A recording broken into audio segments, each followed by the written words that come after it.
home and tell you about the Unemployment Insurance Fund, which has thus far recovered over 3 billion rand from funds that were defrauded through false TERS claims. The fund has paid out 61 billion rand in special COVID-19 temporary employee relief, 4 times the amount the fund would usually disperse in a year.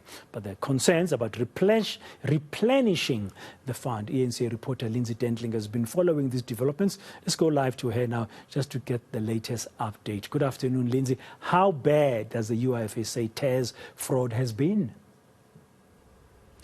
Well, it has been considerably bad, Dan. Over 300 million rand it's been defrauded by since TERS was introduced. But they say they are clawing back the money. There are several court cases on the go.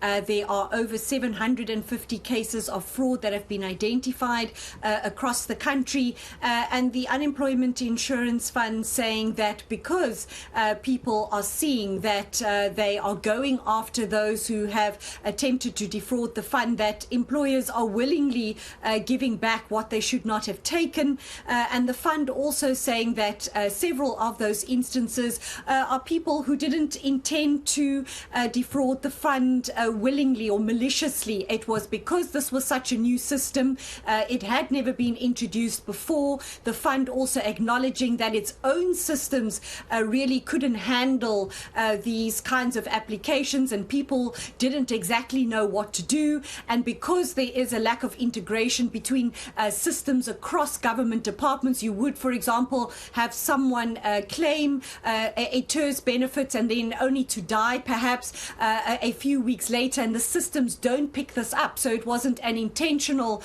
attempt to defraud the system. So a myriad of issues giving rise to the defrauding of the system. And you will remember that the Auditor General took quite a dim view of the way the UIF was managing the system. But they told us at a briefing here in Cape Town today that they are getting on top of things. They have introduced a track the money system, and they are determined to get back all the money that has been defrauded, not only from the TERS system, Dan, but also from the fund in general, from all the other benefits that one can claim. They have worked out over R1 billion over the last year or so that they have been defrauded, and that they are trying to claw back all that money. So it has been quite a challenge for the UIF, but they told us at a briefing here in Cape Town today that they, from the 1st of July, they are on a mission to get back every cent that has been taken from them. Here's the UIF Commissioner on that score.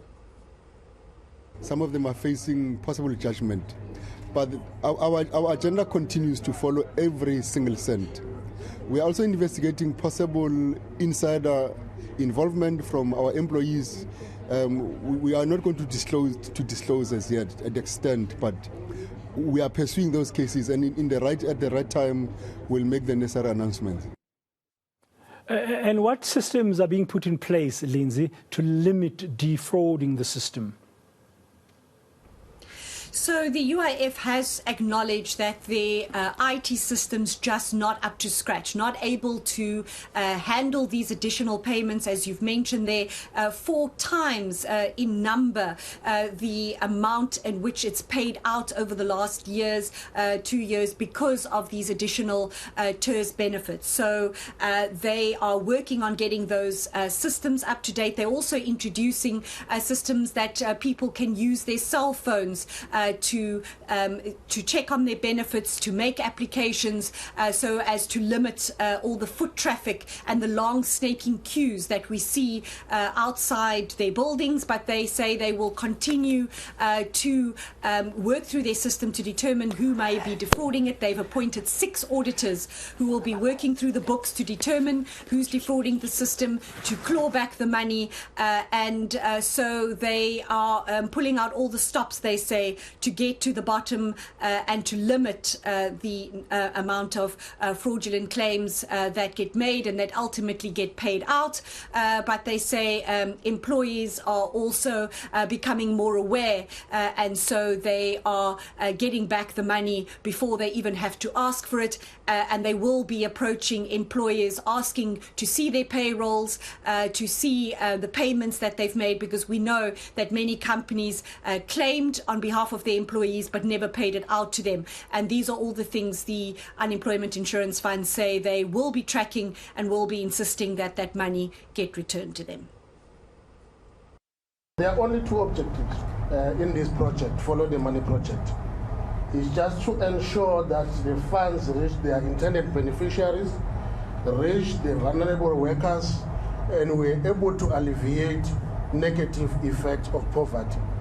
It's important because that's what we do as Department of Employment and Labor. The second, we want to ensure that funds were not abused.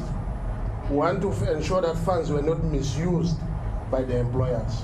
So we want to ensure that all the funds that we paid, 61 billion, was used correctly and as intended. So these are the objectives. So there are procedures that we do when we are doing Follow the Money.